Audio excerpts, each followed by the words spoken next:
Good morning, everyone. It's great to see you all here, and I'm super excited to kick off the lightning talks. As Hannah said, I'm the Great Salt Lake Basin Planner with the Division of Water Resources, and I'm going to talk to you about the first ever Great Salt Lake Basin Integrated Plan. This plan, led by the Division of Water Resources, but is really going to take a village and to take a community effort, and that's what we have been working on over the last couple of years, and we will continue to be working on with you all as we move forward. This image is a great snapshot of my project area, the scope of work, and all of the resources impacted by water planning in the Great Salt Lake Basin. The Great Salt Lake Basin Integrated Plan will look at how changes in supply and demand and all of these different uses impacts another. So how would changes in agricultural use or wetlands, flows to wetlands, how would that impact Great Salt Lake? How would Great Salt Lake be impacted by changes in reductions and depletions for these different uses in the watershed? And never before have we looked at have we done a long-term basin-wide planning effort. It's often been in, the Weber River has their way of looking at their watershed, and the Jordan River, Utah Lake area. And so this is really looking apples and apples, the whole basin perspective in one.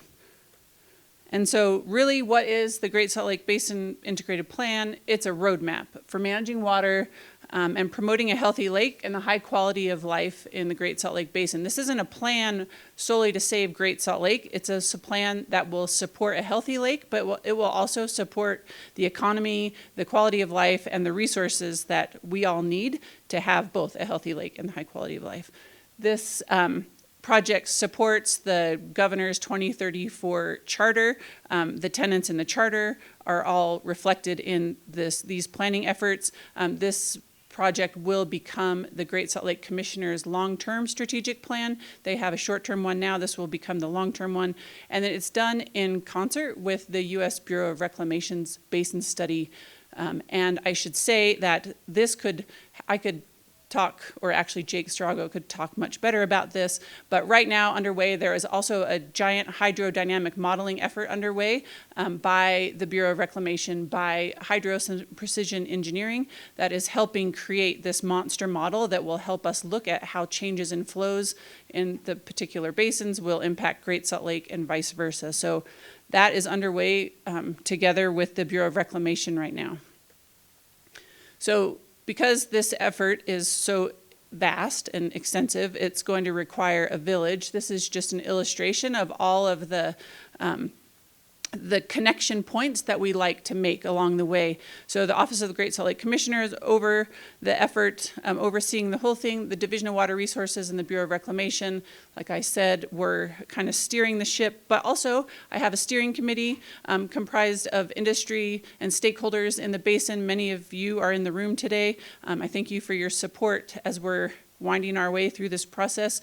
We also have advisory group members, which is our state and federal partners that are also in the room today.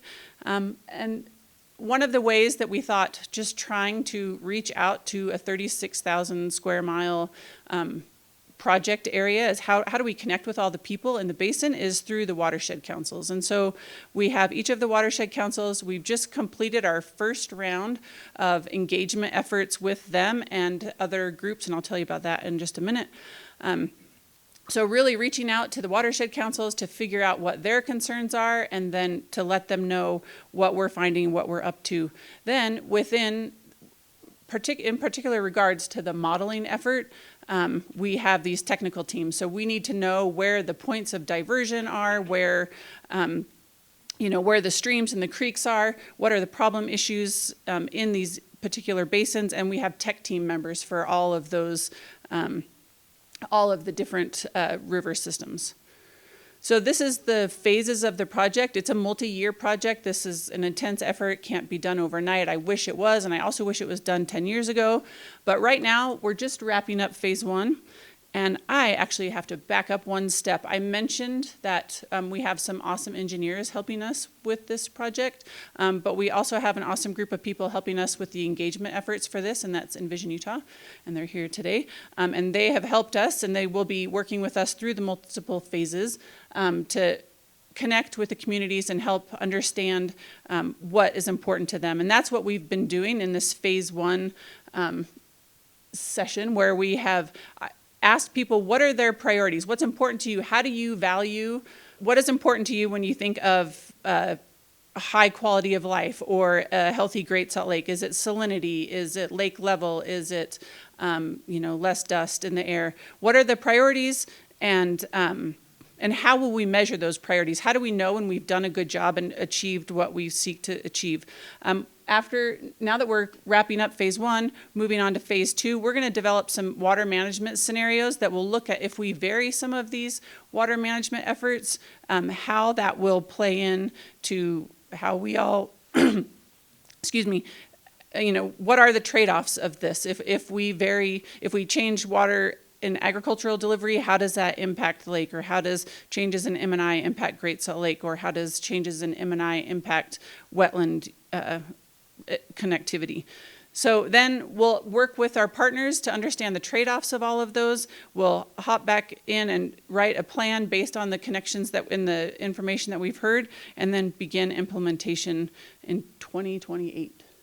So these are just some of the scenarios that we could possibly consider. These have not been, we are at a process right now, like I said, where we're just starting to develop what the strategies are. So these are the things that we could vary. We could have different scenarios, varying residential water consumption, water leasing, demand management, plug those into the monster model, see what the impacts are, and then when we've decided what our values are, what is important to us, we can see, well, how did those impact the metrics that we've chosen: salinity, ecosystem health, air quality.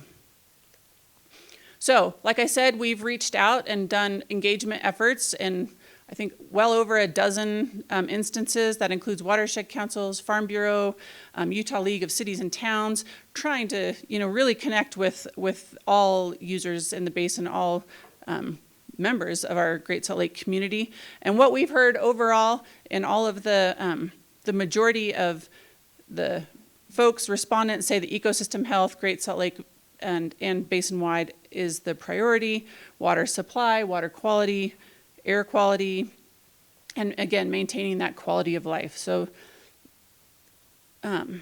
and what we have also heard, this was a kind of a fun question to ask, was what are the barriers? What is going to stop us from coming up with this coordinated effort to manage water in the basin? And these were some of the answers: public understanding, willingness to change, trust, buy-in, the political will. I feel like with Hannah and Lindsay talking today, like it looks like we have that political will, and we're gaining momentum every day, and so that's an exciting hurdle that I think we're overcoming. We have growth, climate change. Again, I think these are just important for us to realize moving on when we think how we're going to plan for water in the future for the basin. But in all of the sessions, I liked to end on why we succeed. And these are the efforts, trying to end on a positive note. Why we think we can make this project work now more than ever is just because of our shared responsibility. We're all in this together.